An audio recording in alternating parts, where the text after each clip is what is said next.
Wow. Task forces was the other thing that came out. Yeah, that was something that you kind of hit on. And almost everybody I meet wants to build task forces more than they want to build teams. Interesting.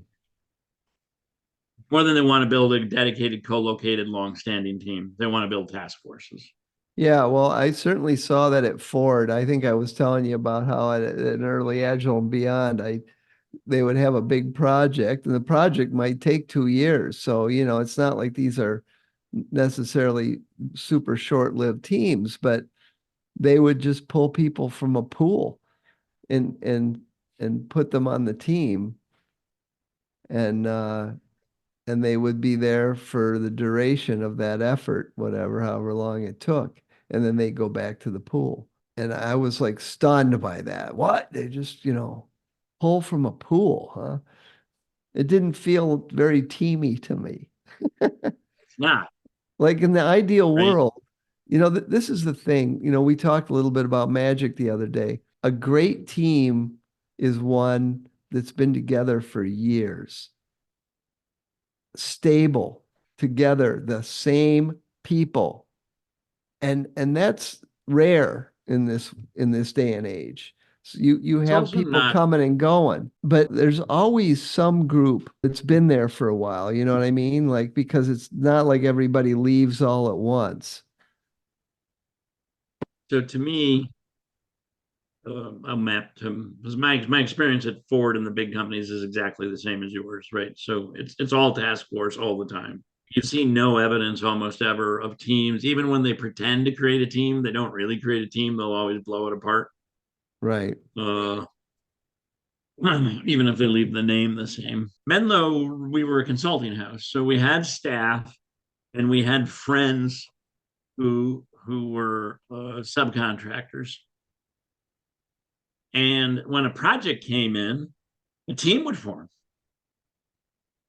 but the team had no norming, storming, forming, performing ground crap. Right, right, right. The team, you know, form norm storm pretty closely to the first day because the work was so ceremonialized they knew exactly what they were going to do, right? And they I'm sure occasionally adjust things or did or have learned to do that. But there's also this idea that I've often used as the tribe. So the word that I settled on to describe Menlo's a tribe that can instantly perform teams, much like any small community was. Right, when you were actually a tribe, there's 100 of you, 200 of you living in a small community, and the men are going to go out and hunt.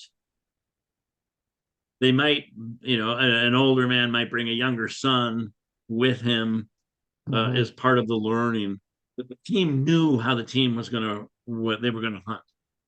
Tribe can't be And it might, bigger than 200 or 150 rather. yeah, 150 is that, the that max. sort of number.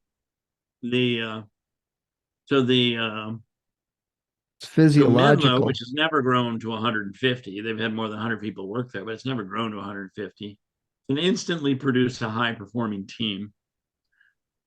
And then they can double that team with new hires probably every 3 months is like the roundable scale that we know it can be done.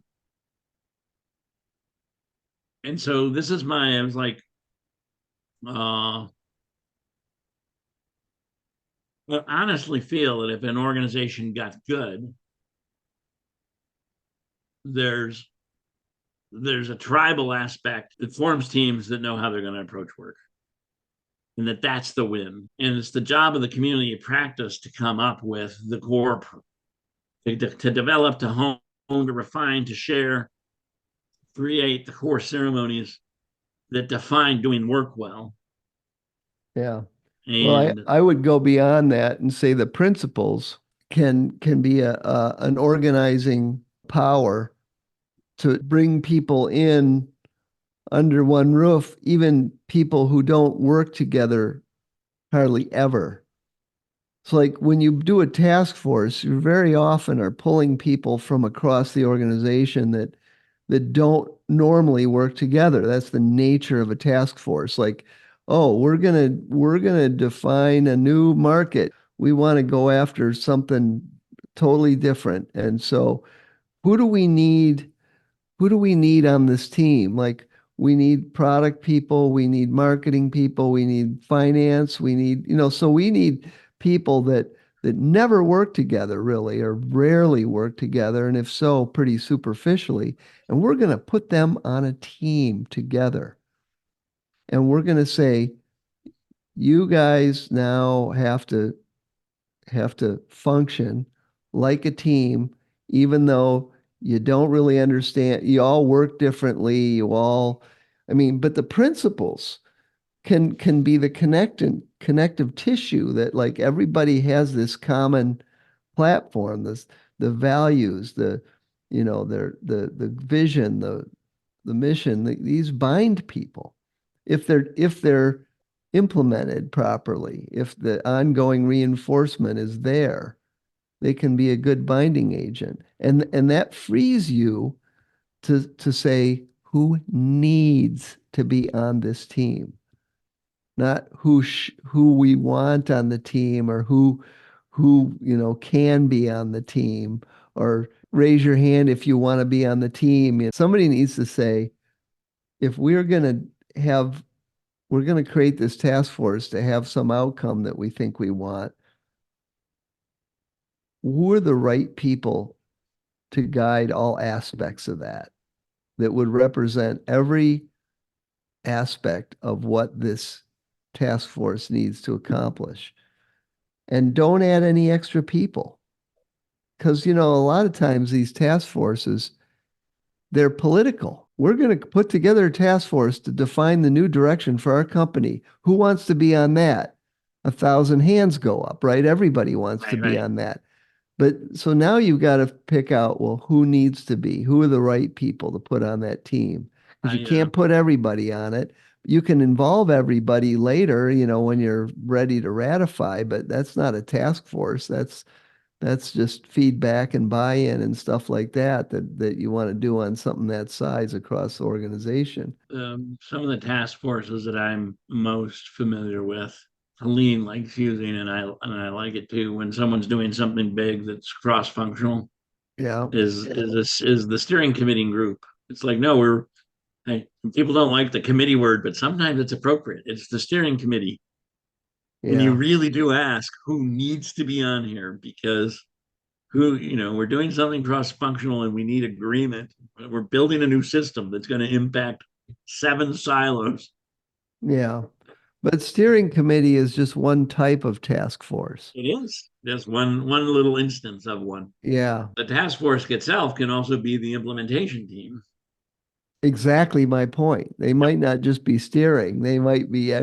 might actually be delivering. So anyway, I thought who needs to be on the team is obviously the first thing that you have to decide. But then when you have the group together, if you're building a team, even if it's a short-lived team, like even if the task force was going to be doing something for 3 weeks, you need to pause and build the Yep, team. Do yep. something to create a team environment, especially if you're pulling people together that don't work together very often. You can't overlook that step. No, and I think it's overlooked almost all the time in the bigger Every companies time, I'm on. every time, even in small companies. Like they assume, you're all adults, you'll work together. Well, yeah, but you could do better than that. We could do better. We don't, but we could. Um, and then the next thing, of course, is okay, so now we have a team, and I thought about flipping these two. Like you could argue that defining the outcomes and KPIs might be something you would do before team building.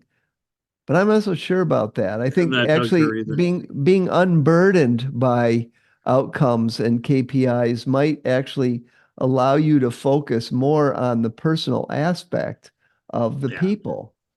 I see that as being a people thing. So who needs to be here? And then let's build a little bit of resonance in our relationships.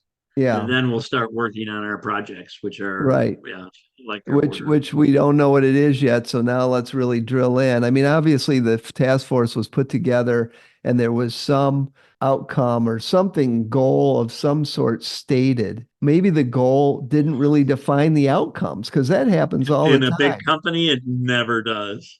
Yeah. I mean, that's not never. I mean, I think I saw Yeah. 30 come down from the board of directors to HR. Uh-huh. Maybe two of the 30 define the outcomes. Right. Like it's that small of a number. Yeah, well, you know, in a lot of companies, I mean, like usually there's a goal stated, but the goal is too nebulous for a team to say, okay, well, all right, we know what the goal is, but what are we gonna do? Getting that clarity of outcome is so much power Oh, for the team. super powerful. And then, of course, right alongside that, and I put them on the same line rather than separating them, is how you going to measure it? Like you got to have metrics in place. Like if you can't 15 tell whether games, you got all of there or them not, won. right? Yeah, see that one's easy because they're scoring, Most aren't that easy. That's why right? sports is so lovely. Right, because scoring is intrinsic, right? You know, like, even the stats, like, we're gonna have less than 10 sacks all year. You hit up on something for me in saying in sports scoring is intrinsic. But I was like, the thought that popped into my head when you said that, because it's so brilliant, is it like Uh, it should be for most of our work and it isn't for some reason. well, it's It hard, really, it really should be way more intrinsic for a lot of what we do but it's in hard. business. It's hard because measuring value is hard. And so people come up with pseudo metrics that We mainly come up with pseudometrics. which they believe will lead to the outcome. The biggest problem I see is there's two kind of metrics. There's the final measurement of the outcome, and then there's progress metrics. And of course, with KPIs, you kind of want progress metrics because you want to know if you're moving in the right direction and you're getting where you want to Yep. go.